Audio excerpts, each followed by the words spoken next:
राम राम। आप सभी भक्तों का हनुमत कृपा आध्यात्मिक चैनल में एक बार फिर बहुत बहुत स्वागत है।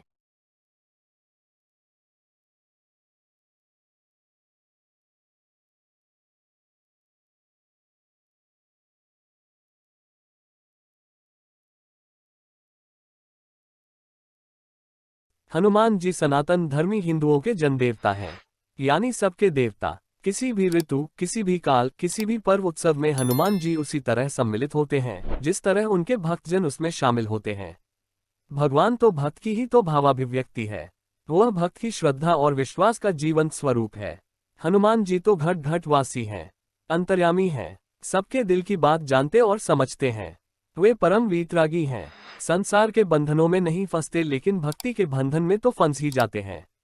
मेघनाद ने उन्हें ब्रह्मशक्ति यानी अपने जनेऊ से बांध लिया था और हनुमान जी बंध भी गए थे कि जुना ब्रह्मसर मानव महिमा मिटे अपार। भक्तों के प्रेम में तो वे बंधते ही रहते हैं। न बंधना चाहे तो भक्त भी कम थोड़े ही हैं, उन्हें राम जी की सौगंध दिला देते हैं। धरती का मनुष्य बात बात में राम जी की कसम खाता रहता है, लेकिन हनुमान जी कभी राम की झूठी कसम नहीं खाते। इसलिए भक्त भगवान राम की उन्हें जब भी कसम दिलाते हैं तो हनुमान जी उनकी कामना अवश्य पूरी कर देते हैं। त्रेता युग से आज तक हनुमान जी अपने भक्तों की हर मुराद पूरी कर रहे हैं। धरती पर जब तक भगवान की भक्ति होती रहेगी तब तक तो हनुमान जी इस धराधाम पर रहेंगे ही। भगवान राम और माता जानकी को उन्होंने यही तो वचन दिया था। आराध्य का आदेश सर्वोपरि होता है, इसे हनुमान जी से बेहतर कौन जान सकता है। भक्त की इच्छा का मान रखना भी वे जानते हैं, तभी तो वे उनके हर उमंग और उल्लास का हिस्सा बनते हैं। भक्तों को पता है कि हरिकथा में कोई आए या ना आए, हनुमान जी जरूर आएंगे। तभी तो कथा व्यास हनुमान जी के लिए उचित आसन की व्यवस्था जरूर करते हैं। ये भी कहते हैं कि आसन लीजिए प्रेमयुत आइए पवन कुमार। हनुमान जी शिवावतार तो हैं ही, परम वैष्णव भी हैं, परम भागवत हैं। उनसे बड़ा भक्त कोई नहीं। भक्ति और भक्त परस्पर अन्योन्याश्रित हैं। ये कहें कि इन्हें अलग किया ही नहीं जा सकता तो कदाचित गलत नहीं होगा। भक्ति के 9 रूप हैं, इसमें भगवान का गुणगान प्रमुख है। गुणगान करना और गुणगान सुनना हमेशा ही मन को प्रफुल्लित करता है। गुणगान कोई संगीत के माध्यम से करता है तो कोई अभिनय के जरिए, कोई भक्ति में नाच उठता है तो कोई कीर्तन और स्तवन में मुदित होता रहता है। भक्ता की तरह भगवान भी जप तप करते रहते हैं। भगवान और भक्त का रिश्ता शरीर और आत्मा का रिश्ता है।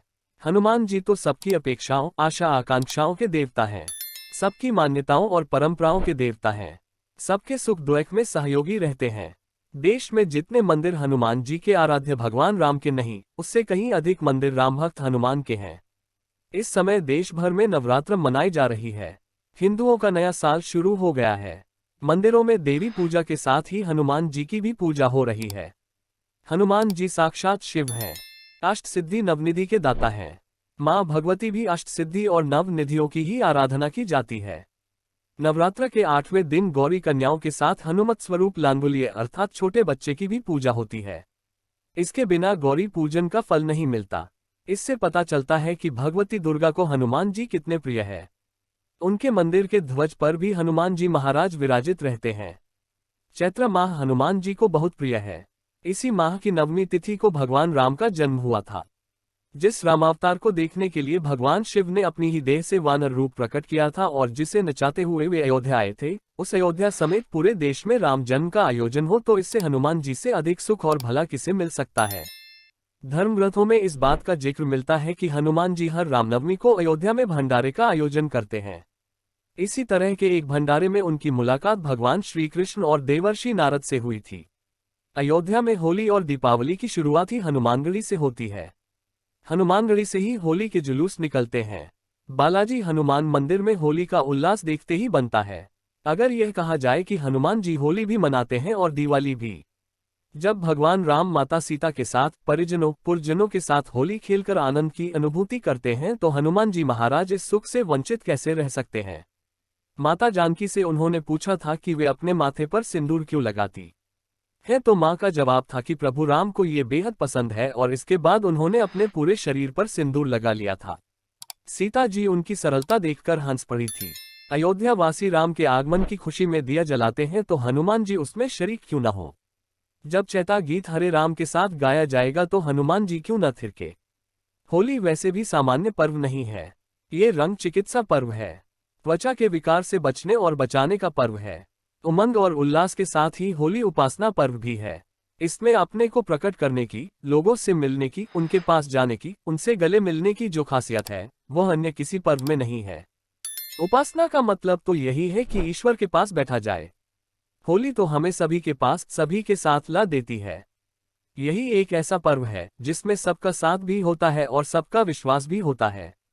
यह अकेला पर्व है जो झिझक तोड़ देता है, बेधड़क बना देता है। व्यक्ति वह कर जाता है जो सामान्य दिनों में वह बिल्कुल नहीं कर सकता।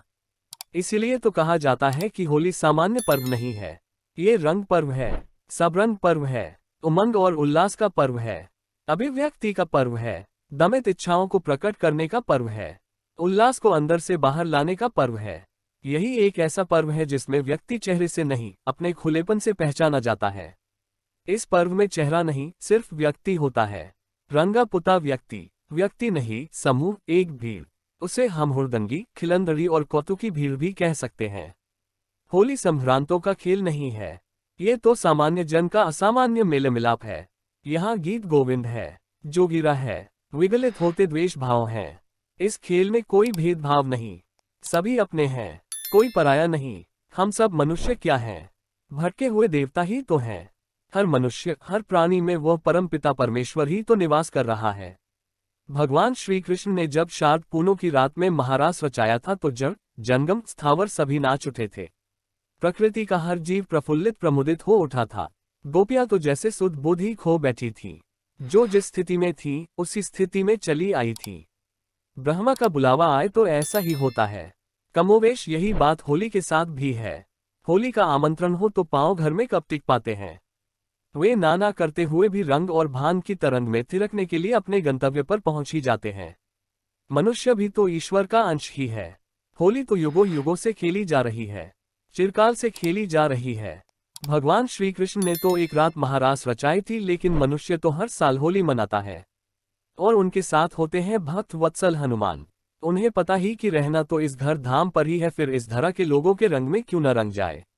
रंगना ही तो भक्ति है। फिर हनुमान जी तो राम की भक्ति में ही रंगे हुए हैं। होली बीत चुकी है, अब हनुमान जी नव संवत्सर का आनंद ले रहे हैं। नवरात्र में हनुमान जी के समक्ष प्रणाम करने मात्र से भक्त को देवी भागवत और सप्तशती के पाठ का पुण्य लाभ प्राप्त हो जाता है। इसलिए पर्व त्योहार कोई भी हो, जब समय मिले हनुमान जी की आराधना करते रहना चाहिए, ताकि उनका स्नेहाशीष हमेशा मिलता रहे। ये था आज का प्रसंग। उम्मीद है कि आज के प्रसंग के माध्यम से आप जरूर कुछ नया सीख पाए होंगे। महाराज जी आप सभी को स्वस्थ रखें, इसी कामना के साथ अब आप सभी से विदा लेते हैं। जल्दी ही नई अमर गाथा के साथ फिर मिलेंगे। जय श्री राम, जय हनुमान, जय गुरुदेव।